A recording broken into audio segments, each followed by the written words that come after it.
Jaguar is moving into the meat of the premium marketplace with this car, their very first SUV or crossover. This is based on the platform they're using for their major model offensive. Last year we got the XF. This morning we had a chance to drive the XE, and built on top of that same platform is this vehicle, the F-Pace. You can see direct lineage back to the F-Type in terms of styling. It's got a very aggressive look. It's a great looking SUV, and it's not very often you get excited about driving a new crossover. But this isn't any crossover company. This is Jaguar's first, and we're here in Colorado to try it out.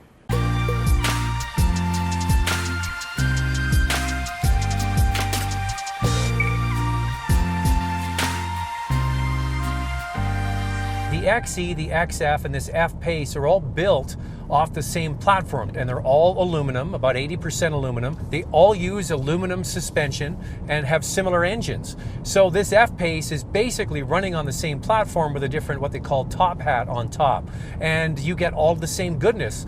Those cars handle exceptionally well, and Jaguar has done an excellent job, especially with the suspension, the handling, and the steering. It just feels oh so good.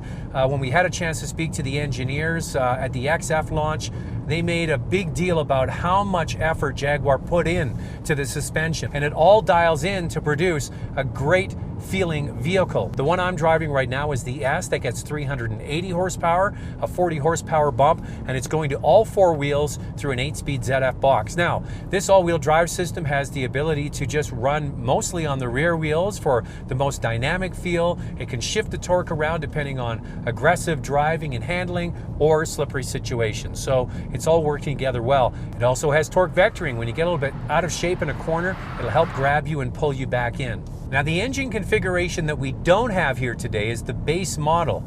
That is the 2-liter turbocharged diesel engine with 318 pound-feet of torque, but only 180 horsepower.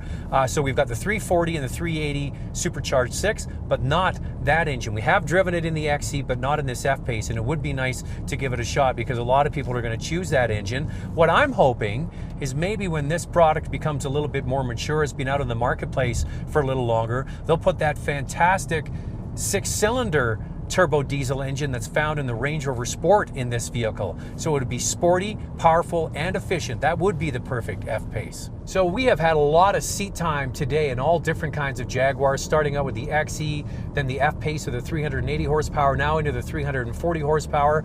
It's interesting going from the sedan that this car is kind of based on this similar platform, and you notice right away with the F-Pace there's a lot more body roll, and it's top heavy and it feels heavier. But the one thing I've come to appreciate, the more you drive this car, it rolls to a certain point and then it has a whole lot of traction. So it's very confidence inspiring. That initial body roll takes a little while to get used to coming out of the car, but if you drove this every day, you can plug this into a corner, get it around. It has so much stability. It's got that perfect 50-50 weight distribution. It really is a wonderful vehicle to drive. Now, we also had a chance to take this off-road.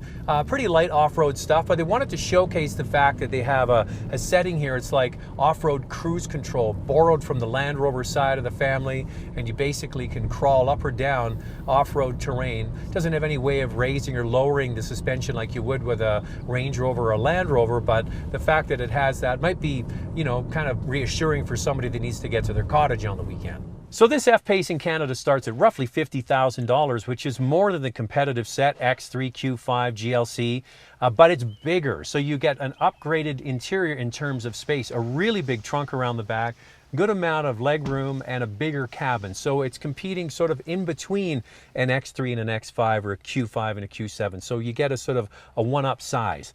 And it also has some idiosyncrasies. A couple of things I'm not crazy about is the shifter in the center here, which is the same in all Jaguar products, takes up a lot of real estate. And speaking to the engineers and planners here on this trip, they acknowledge that, and maybe I'm reading into it that there could be some changes afoot there. Also, the volume control is on the passenger side. So sure, you've got radio controls on the steering wheel, but that's closer to that side.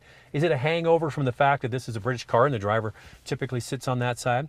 Also, the materials in here, the bottoms of the door and the bottom of the glove box are all hard, inexpensive plastic. When you look at the German competition, for example, they have sort of a rubberized film on there. Yeah, some people say, well, who cares? Well, it doesn't scratch as easily and doesn't show scuffs and marks. And when you're buying a 50,000 plus vehicle, you kind of expect to have those materials embedded in here. Now let's get to the good news. The space is good. You get a standard 8-inch in-control touch system and a 5-inch TFT in between the instrument gauges here. That's standard equipment. You also have an available Pro version, which gets you a 10.2-inch screen in the center, and I used that a lot yesterday. And then it also adds the fully digital instrument cluster behind the steering wheel. That's a very nice upgrade. That's standard on the top S version of this F-Pace and available on the higher trim levels of the lower grades. So it is available. So overall, nice looking cabin, comfortable, seats are good, love the driving position. It feels more like a car than an SUV, but there are a few things that could be tweaked for sure.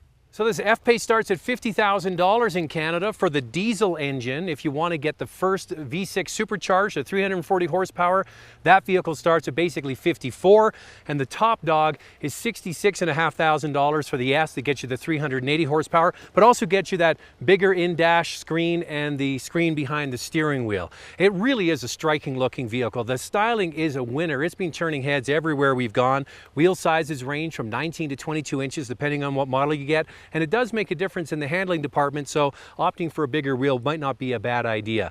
This is already selling incredibly well on pre-orders. The diesel probably won't be available for a few months yet, but if you're lucky enough to get an F-Pace, enjoy it. Thanks for watching, and please subscribe. If you'd like to watch a video of the all-new Jaguar XE, click the picture on the left.